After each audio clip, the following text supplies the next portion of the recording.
muita felicidade. Primeiro, o podcast do programa Negócio é Notícia, um projeto que eu e o Lula já viemos desenvolvendo há muito tempo, que, graças a Deus, a Band resolveu nos acolher e trazer aqui e poder chamar os amigos, os não tão amigos, mas sempre um astral bacana para a gente debater coisas que numa linguagem que todo mundo entenda. Não é, Lula? Isso.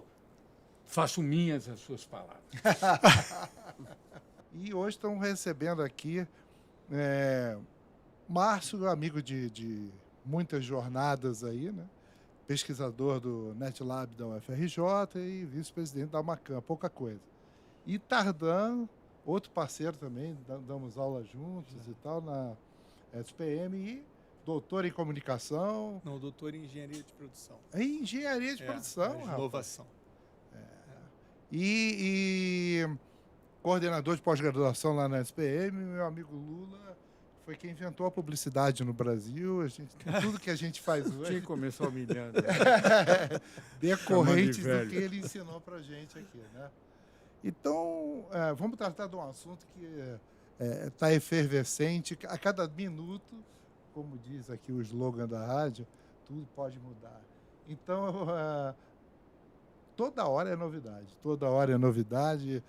Chat GPT, não sei o que, a Itália isso, aquilo. Então, vamos começar assim, dando uma conversada sobre o que a gente está entendendo aí que são as intervenções no lado social, na vida social e na vida profissional, né? Mas você não falou do quê? E você não inteligência falou artificial, que bom. Artificial, pois é. Que bom que eu não Esqueci falei, né? dessa frase. Então, olha só, a inteligência artificial está nas bocas, está todo mundo falando, todos os jornais, mas com uma linguagem que eu entendo que é só para os entendidos entenderem o que eles já entendem. Então, a gente está tentando hoje aqui mostrar para todo mundo, numa linguagem mais acessível, o que é que está acontecendo, que diabo é esse tal de inteligência artificial, né? Márcio, NetLab, né? Você está vivendo isso lá a cada minuto. O que você está vendo aí dessas polêmicas todas aí? Depois a gente entra em alguns detalhes e tal, mas dá uma passada genérica do teu entendimento. A preocupação... Bom, o NetLab é um laboratório dedicado a estudar a internet e as mídias sociais e os fenômenos oriundos a partir dessas dinâmicas. E, ultimamente, totalmente dedicado, focado, nos últimos anos, à questão da desinformação. Então, a desinformação é um problema bastante grave, já tem muitos estudos no mundo inteiro. Hoje, inclusive, é pauta a desinformação em fórum da Unesco. Tem o Nobel Summit, está discutindo a questão da desinformação esse ano. Abriu uma categoria especial para se premiar quem está pesquisando e desenvolvendo projetos de open source sobre combate à desinformação. E foi pauta também do Banco Mundial. Então, quando a gente pega, assim, desinformação é assunto do mundo. Ele é um assunto preocupante, principalmente na questão das democracias. A inteligência artificial, principalmente as inteligências geradoras de linguagem, elas são muito preocupantes do ponto de vista sobre a ótica da desinformação, porque elas são uma ferramenta altamente escalável, altamente potencial de aumentar a escala desinformativa das pessoas não identificarem mais claramente o que é uma informação confiável, o que é uma desinformação. Então, hoje a pauta da inteligência artificial, eu vou inverter um pouquinho. Obviamente, ela tem um potencial absurdamente maravilhoso. Só que, para a questão do NetLab, ela tem um potencial de preocupação muito grande. Exatamente por quão maravilhosa ela é. Então, são as duas óticas que a gente tem que estar... acho que isso em linhas gerais. Isso é natural com todas as coisas novas, né?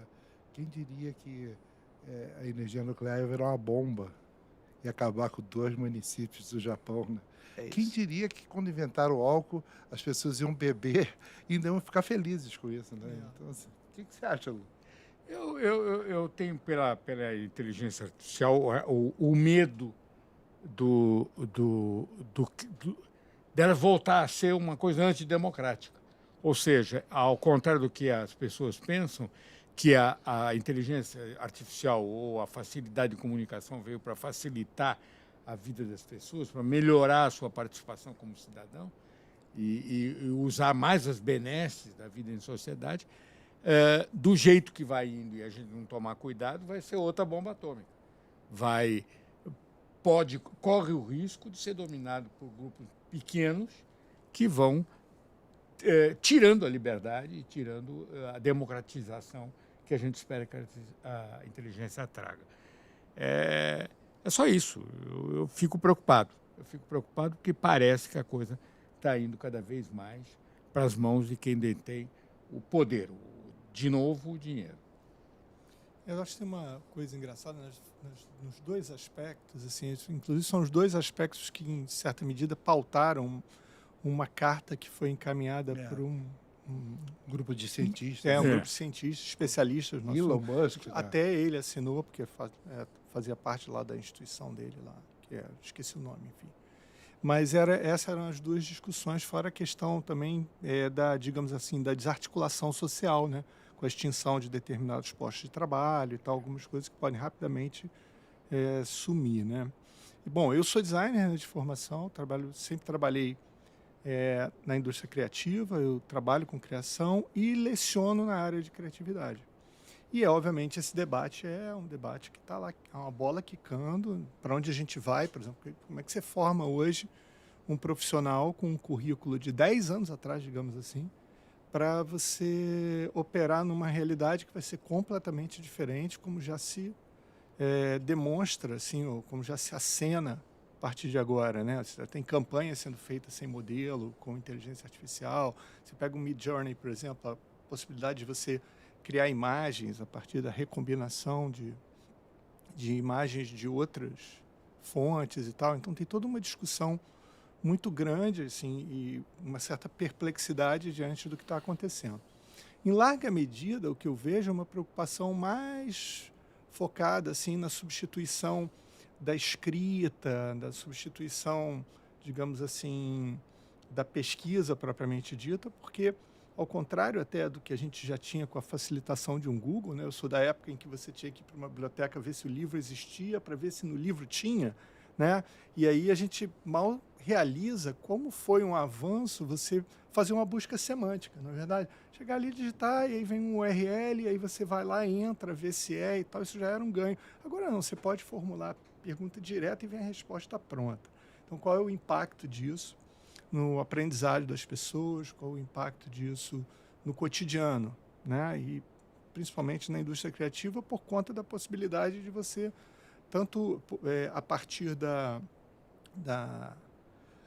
linguagem escrita, você gerar imagem, gerar música, gerar som, né? Gerar uma série de outros e composições. Sem contar os textos, né? A inteligência artificial, o computador, ameaça muito o mau redator, por exemplo. Quer dizer, o medíocre. O computador é muito mais inteligente que 90% dos redatores que estão hoje no mercado. Aqueles que fazem aquelas besteiras que a gente recebe no computador.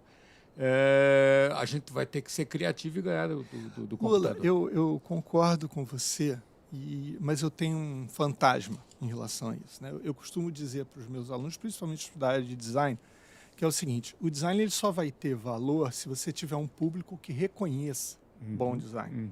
Né? Então, se você... porque, na realidade, a inteligência artificial ela é um produtor de pastiche, né? Você pega fragmentos e tal e monta. É claro que disso pode emergir uma linguagem criativa muito rica. Vai depender do prompt lá. Se ela for potencialmente exatamente. utilizar a capacidade humana e potencializar. Como foi o sampling na música, né? Eu adorava DJ Shadow e tal. Você pega nos anos 90, o sampling é uma colagem, tá certo? Ou seja, agora, claro, isso numa outra escala, uma outra forma, né?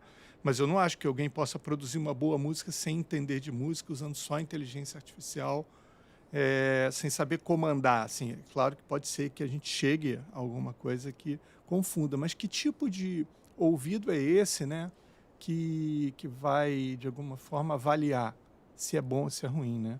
Se a gente tem um público formado com pouca criatividade, né, ou seja, com pouca crítica, será que vai saber distinguir? Né? Então, eu acho que tem uma questão aí que é cultural, que é social, e que eu acho que obviamente vai ser impactado de uma forma talvez bem Isso nociva. é perfeito, porque você concorda inteiramente. Porque para fazer aquela música, para a pessoa se mexer, só o ritmo, Ok. o computador faz até melhor do que a gente.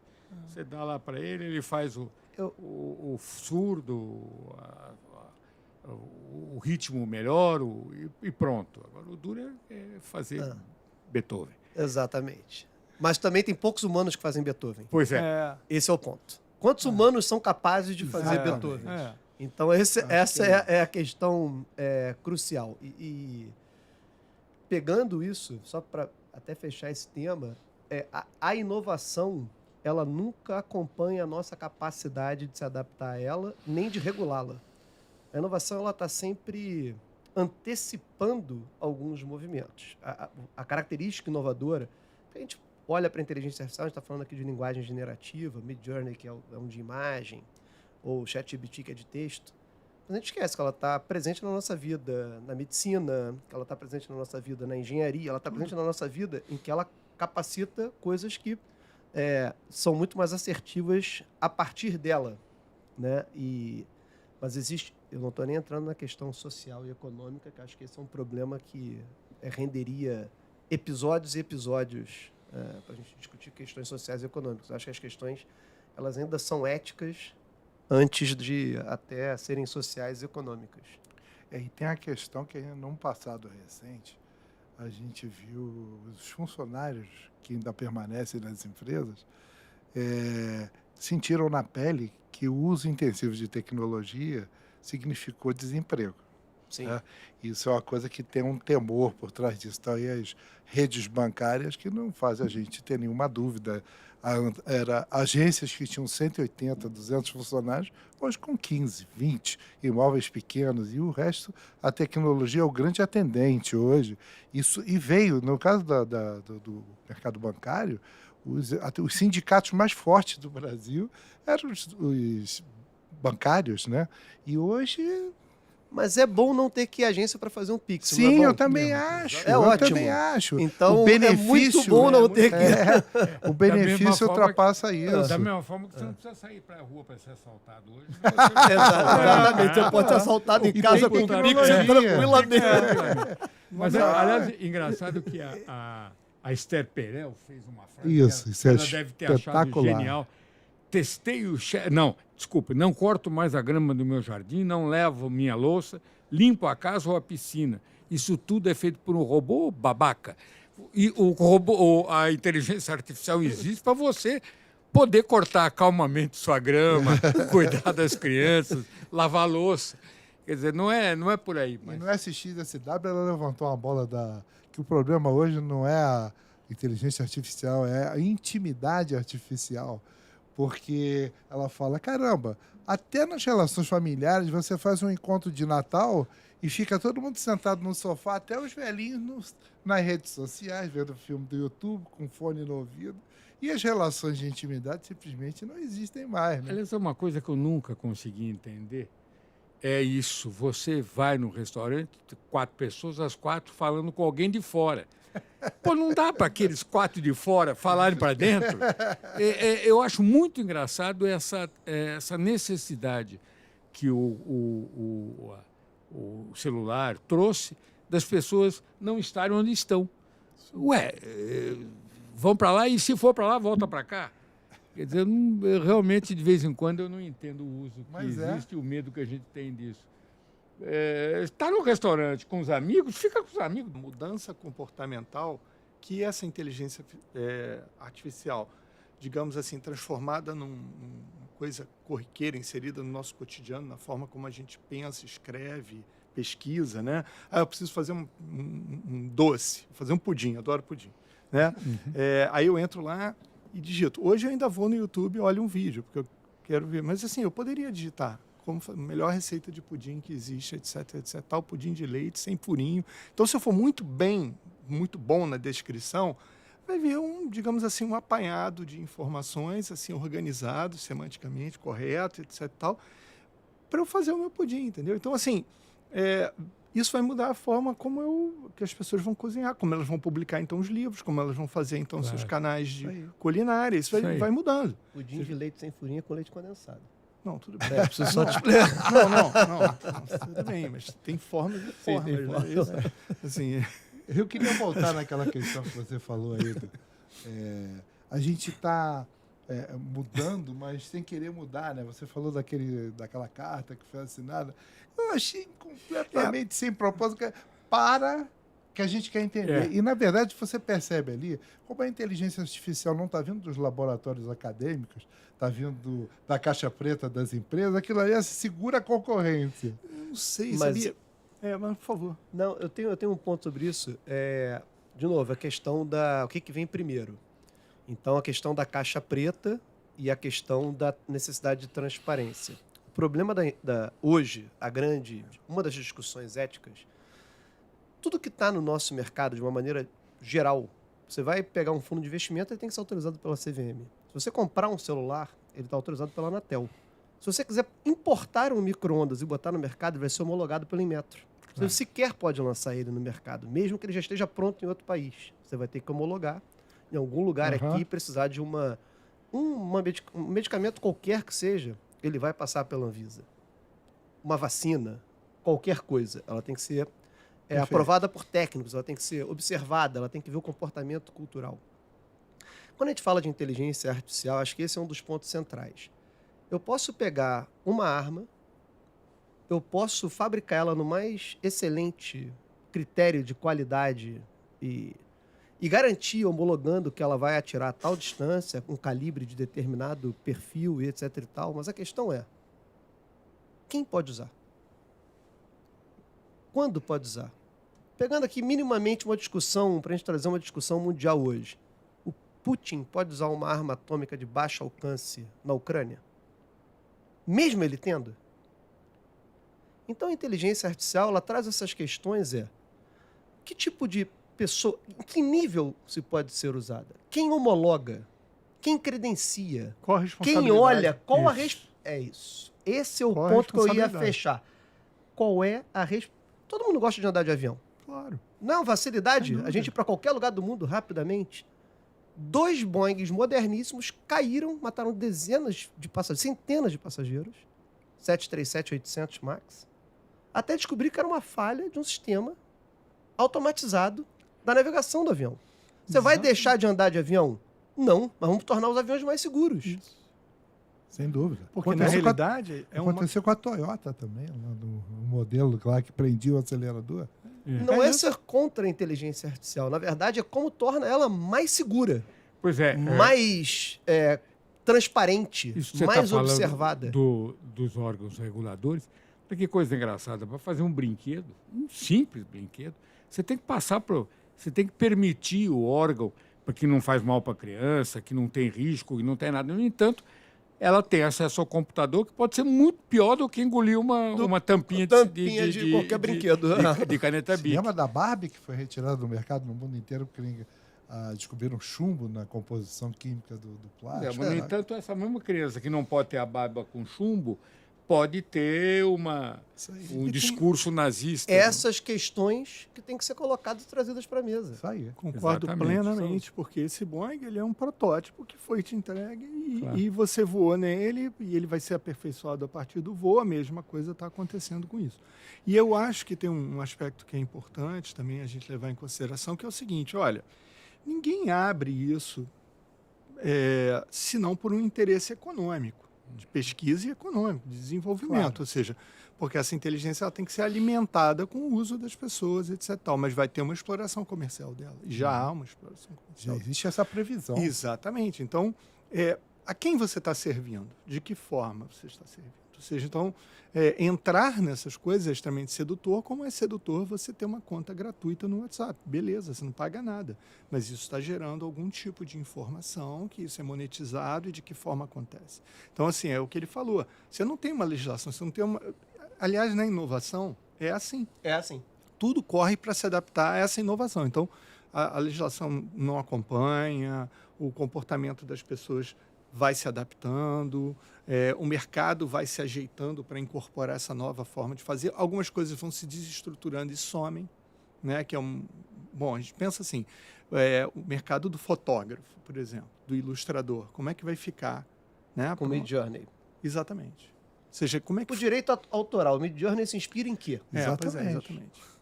O direito autoral em tudo. Em tudo. Vai Em tudo. começar a ser repensado. É isso. E é muito louco porque, assim, você falou de legislação. Legislação está sempre ligada às fronteiras de um determinado país. Ou de uma determinada Sim. coligação de países. Na medida que a gente vive um mundo globalizado, falando uma coisa bem chavão, caramba, como é que você vai fazer essa legislação? Mas essa é uma questão global hoje. Pois Por isso que é. ela está nos principais fóruns globais. Eu acho que a Carta dos Pesquisadores, voltando ao ponto central da Carta, ela é muito mais uma peça de um chamamento à atenção do que, de fato, alguma... olha, legisladores globais, vamos sentar e vamos olhar de que forma a gente vai lidar com esses novos desafios. Como é que a gente pactua e repactua aquilo que a gente já entende do mundo hoje. Então, como é que a gente... Eu brinco que a gente detectou muito ataque sem esse nível de inteligência artificial, quando a gente busca desinformação. Grande parte das contas são contas que estão registradas fora do país e que publicam em língua portuguesa para disseminar algum tipo de desinformação aqui no mercado brasileiro. E isso é um problema. Porque você não tem alcance legislativo para executar alguma Coibir coisa. alguma coisa. Teria nem tempo, né? Nem tempo, Não teria nem velocidade alcance. para Nem isso. tempo, nem alcance. Não, e tem aquela... Aí começou um monte. Não, vamos fazer legislações. Aí o Reino Unido faz uma coisa, aí a União Europeia vem com a LGPD para tentar fazer se encaixar ali dentro do negócio. Aqui tem um deputado do Ceará que também vou ocupar um espaço na mídia, né? Todo mundo quer aparecer na história também, né? Até a gente escutou aí que o cara previu que até 2050 nós vamos ter uma classe de pessoas inúteis. Elas já não existem? Já existem. Já Agora você existe, tá é só falando- você ir para faculdade de Facebook, que a gente na academia, toda hora, o cara acha tudo ali, é o universo do achismo. Agora você está falando uma coisa que me ocorreu aqui pensar. Eu estava pensando, o futuro do mundo e a discussão sobre inteligência artificial está na mão dos deputados que nós elegemos. Pô, você imagina, basta você assistir uma sessão, ligar a televisão no Senado, no Congresso, para você ver quem é que vai legislar uma coisa tão sofisticada quanto essa. Não estão perdidos. Estão perdidos. É aquele tipo de cabeça, aquele tipo de analfabetismo que vai criar as regras para o uso da inteligência artificial. E tem uma questão, até a própria ética, né? Uma ética intercultural, a questão da privacidade no Japão. Privacidade e coletividade no Japão é completamente Diferente. de privacidade Sim. e coletividade no Brasil, nos Estados Unidos. Na África, a questão Ubuntu, que é completamente diferente da relação... essa ética intercultural, ela é difícil de conciliar. Pois é. Então, por isso que ela necessita de pactos globais, mas regulações locais. Ou seja, a filosofia do que seria proibido é a tese. É a tese. Agora, é adaptada a cada tipo de comportamento de social. comportamento. Contexto. Exato. De Você vê que- contexto. Você vê que tem um país. Enquanto a gente está aqui falando de tecnologia de alto nível, uso intensivo, estamos falando que inovação é inevitável. Antigamente você tinha um empresário assim, não, agora eu vou inovar. Né? Caramba, se não for, perdeu. Ficou para trás, não vai andar. E isso é em tudo. É no colégio, é nas relações em casa, né? É em tudo isso acontece. Aí vem o botão com índice de felicidade bruta. É o PIB da felicidade, é o lance deles lá, e eles fizeram um negócio tão bem feito que foi feito através de pesquisas junto à população. Eles chegaram à conclusão de que caía a felicidade quando aumentava o número de turistas exageradamente. Então, eles botaram um limite de entrada de pessoas no país. Isso a população determinou num trabalho coletivo que é impossível nem imaginar. Eu, não sei, eu já botei toda a minha criatividade a serviço de imaginar como é que foram essas reuniões e confesso que o meu esforço foi em vão, porque a minha referência nossa é aqui, né?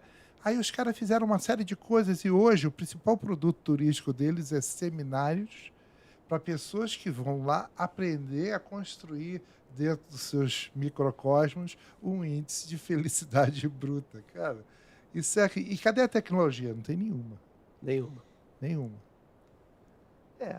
Eu sou um entusiasta, eu gosto da tecnologia, acho que a tecnologia ela potencializa o ser humano, mas é exatamente como, por quê, finalidade. E, no final de tudo, responsabilidade. Eu acho que a gente chega no nível de tecnologia, a gente está falando agora de linguagem, a gente está falando de imagem, a questão moral, como é que você debate uma questão moral? Obviamente você tem que debater uma questão moral tecnologicamente falando, quando tiver carro autônomo, quando tiver... Como é que ele toma uma decisão num caso de acidente?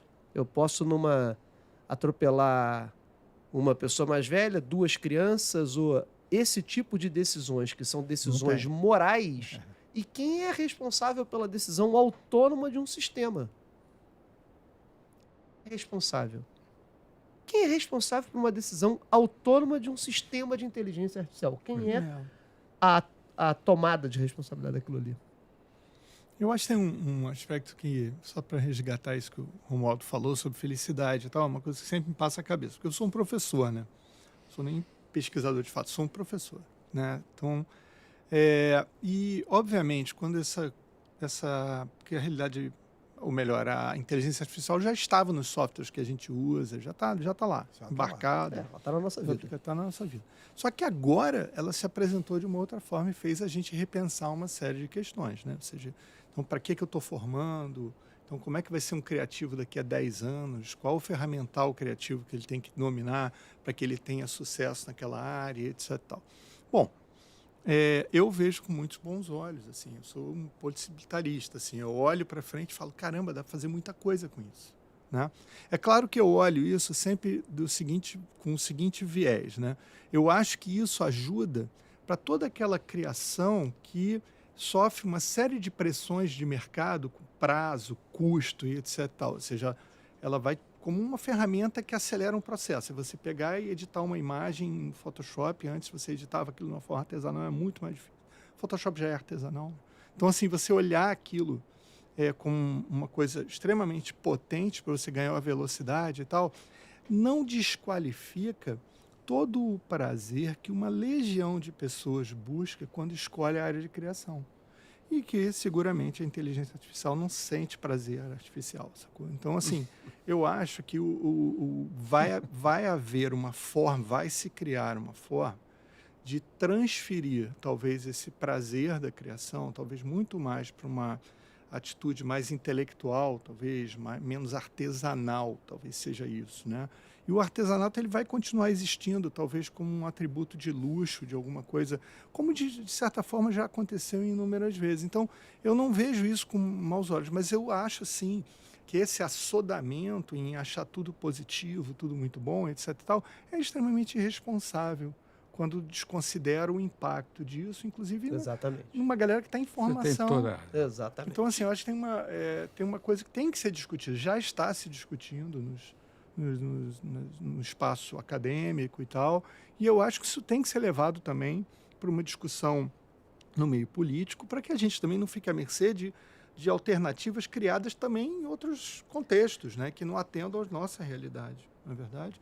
Então, acho que é uma questão para a gente encarar positivamente, mas com toda realidade, assim, olha, isso tem um interesse por trás. Se vocês me permitirem, eu vou...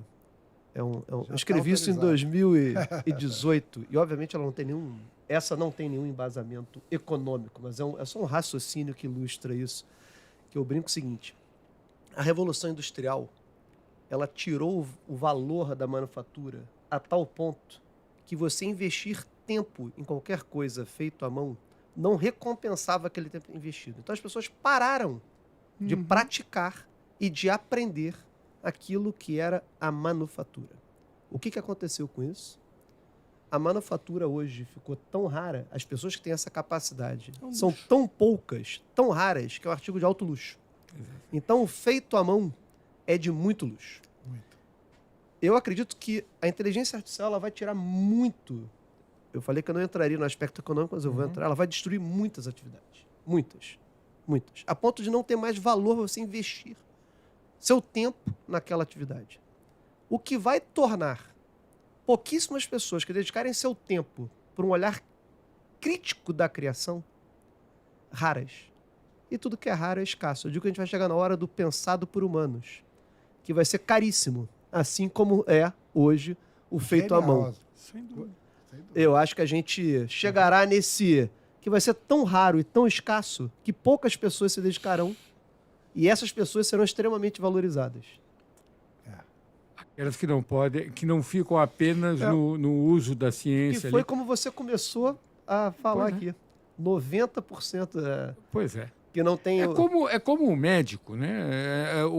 Cada vez mais, tudo que ele saberia de medicina para aplicar, porque os outros não sabem, o exame do sangue, do calor e tal, está resolvido com as máquinas. O resto, daí ele tem que ser doutor mesmo. É a visão do homem, do ser humano como todo. Ou seja... As máquinas diagnosticam. Perfeitamente. Mas quem é que vai dar as possibilidades de tratamento? Exatamente. Exatamente. Mas ele não precisa mais perder muito tempo. O cara, por telefone, faz o batimento cardíaco, uma porção de exames, sem precisar sair de casa. Agora, o resto, a decisão, aquela que tem em vista a máquina toda, que é o ser humano, essa fica para o verdadeiro médico, para a alma do médico. A gente vai voltar a ser o médico de antigamente, né, japonês, que tinha que encostar no cara para ter uma visão total, para ver o que estava errado. Né? Eu também tenho esse otimismo. Eu também. Eu não fico assustado, não. Não. Claro que eu me assusto, porque isso exige que a gente se mobilize. Na verdade, isso causa um desconforto. Claro. Aí agora, eu vou ensinar o cara. Não, vou continuar ensinando isso, não vou ensinar. Embora eu fique. Mas é importante. Claro. Ou seja, você considerar, olha, existe isso também. Agora, para onde vai esse aprendizado? Né? Então, assim, é claro que a gente vai trocando as coisas, a gente vai substituindo tecnologias mais obsoletas e vai introduzindo as novas. Essa é uma, digamos assim, do nível de complexidade e de simplicidade ao mesmo tempo, né? De operação, porque linguagem... Por isso que eu acredito... Você vai falar e o cara vai fazer. E você vai corrigindo o teu texto e ele vai... Gente, então tem que ensinar a falar. Tem que ensinar a falar, tem que ensinar a pensar. Então eu tenho que dar para ele uma biblioteca para ele pensar, sabe? Eu tenho que dar a ele uma possibilidade de ler o que ele escreveu. Que é uma coisa que a gente falava para os nossos alunos o tempo todo. Professor, o que eu faço para ser um bom publicitário? Esse cara lê, vai ao cinema. Tem a vida. Vai ao museu. Olha as pessoas. Olha as pessoas, repara as coisas. Gente, olha, preste atenção. Um dos maiores legados da Copa do Mundo e da Olimpíada, para mim, hoje, foi ter descoberto o Cobra, cara. Eu sou fã de carteirinha. Eu sigo tudo que ele tiver nas redes sociais. Agora, eu já, assim... De tanto eu mandar coisa para ele já me responde, cara. Olha que coisa linda. Até numa exposição dele agora em São Paulo. Cara, espetacular. Você viu? Espetacular. Esse cara é um gênio e não tem inteligência na embaixada artificial. Não tem plotter gigante para fazer aquilo que ele faz no muro. Então, assim, tem essas coisas, aquela coisa do Aleijadinho. Como é que é o teu processo de criação? Não, eu vou quebrando a pedra, a obra já estava lá dentro. Só tive 17. Quer dizer, isso é muito doido, cara. Né? Mas é por isso que eu acho que, no final das contas, a gente tem que ter, e eu concordo com o que o Lula falou também, vou pegar o gancho dele, que você tem que ter uma regulação que ela seja... mas eu deixo isso na mão de um legislativo. Por isso que eu acho que tem que ter uma agência, no final das contas, ela sendo de Estado, nunca de governo. Perfeito. Nunca de... Como tem a Anvisa, como tem a Ancine, como tem um Inmetro, como tem a ANS, como vai ter a Anatel, como vai ter a de energia. Você precisa ter técnicos que consigam adaptar aquilo que está legislado à luz do tempo e da evolução. Porque, naturalmente, isso nós sempre teremos alguns passos atrás. Por isso que essa capacitação de ter técnicos olhando e transparência, acho que transparência é uma palavra-chave. É difícil você... A gente estava falando ali fora sobre o ChatGPT antes de a gente começar a conversar aqui. É muito difícil você julgar os vieses que tem de um código fechado. Peça para o Midjourney... Vocês devem ter sido impactados por essa imagem de Jesus agora na Páscoa. Como é que seria? Pediram para o Midjourney... É um Jesus europeu de olhos azuis. O Papa também com o negócio do casal. Mas para mim é um pouquinho pior. Porque quem disse que é um Jesus europeu de olhos azuis? É um Jesus enviesado, porque ele foi ensinado dessa maneira. Quem está ensinando? Como está ensinando? Então a gente vai conviver com diversos vieses, que são vieses de aprendizado. Por exemplo, não basta uma máquina saber a língua portuguesa para conhecer as culturas de um país. Claro. Eu sei falar português muito bem, muito legal, máquina. Mas você não conhece o Brasil, você não conhece o brasileiro. Exatamente. Você não sabe o que faz o... Conhecer a língua não te credencia a conhecer uma cultura. E vice-versa. Então, acho que essas questões, por isso que essas questões, elas são... Embora a gente esteja par e passo não simultâneo, eu acho que elas são importantes. Você precisa ter um olhar não político, um olhar técnico, mas um olhar regulado. Esse é um ponto fundamental sobre qualquer coisa. Eu estou usando isso para... Tem muita essa questão de não devemos, vai ser contra a liberdade, mas tudo é regulado na nossa vida, gente. Você usa o celular, a Anatel está aqui atrás, tira aqui, todo. A gente aceitava a ideia do porte de arma, a gente aceitava a ideia de que há uma regulação àquilo que põe o indivíduo em risco, ou seja, você não pode sair por aí fazendo tudo o que você quer, porque você pode estar invadindo ou prejudicando o outro. O uso da inteligência artificial vai ter que entrar nesse pacote. Experimenta lançar um remédio hoje para você ver que quanto tempo... Exatamente. Primeiro que, tal e qual a turma lá que quer parar, fala assim, olha, essa feridinha está dando dinheiro aqui há muito tempo. Se você lança esse remédio, acaba a minha fonte. Né? Tem aquela coisa que a gente não pode deixar de falar. Será que a gente está falando que a economia criativa vai ganhar mais protagonismo, até por ser mais, digamos assim, mais protegida de uma inteligência artificial, como a gente falou aqui ainda há pouco? Não. Na realidade, eu não vejo como protegida de uma inteligência artificial. Não é protegida. Talvez o termo não tenha sido. Não acho que seja protegido o termo. Eu acho talvez ela esteja, digamos assim, na linha de frente para detectar os limites disso. Porque é ali que você vai entender o que acontece com o humor, é ali que você vai, né, como ele falou, né, você pode falar tal coisa, apesar de na construção estar correta dentro da língua e tal. É ela que vai trabalhar com essa questão da construção dos estereótipos, né, ou seja na publicidade, seja na literatura, seja no que for. Né, é ela que vai trabalhar com a informação, com a formação. Com os direitos humanos. Com direitos humanos. Então, assim, ela vai estar ali. Os direitos. Lidando com isso. Então, obviamente, ali você vai ver um campo, digamos assim, um território em todas as frentes digamos, da economia criativa, acredito eu, onde você pode ver essas tensões acontecendo e produzindo materialidade, porque é ali que isso ganha uma estética própria dessa nova ferramenta, entendeu?